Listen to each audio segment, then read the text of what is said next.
So why do transformers use the units of kVA instead of kilowatts?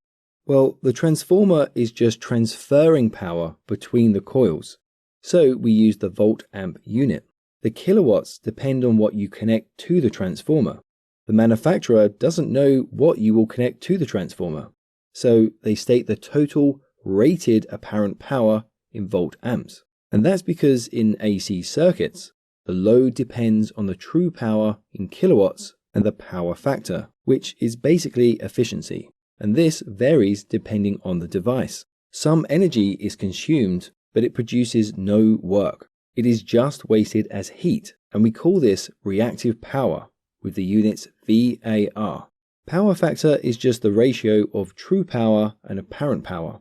If you think of a glass of beer, the liquid beer is the useful stuff.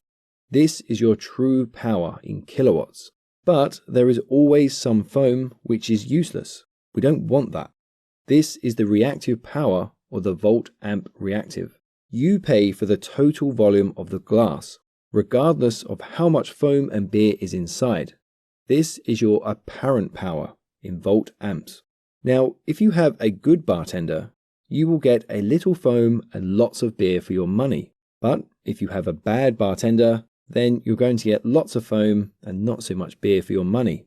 The transformer manufacturer is basically saying this transformer can handle a glass this big, but it's up to you how much beer and foam you put into that.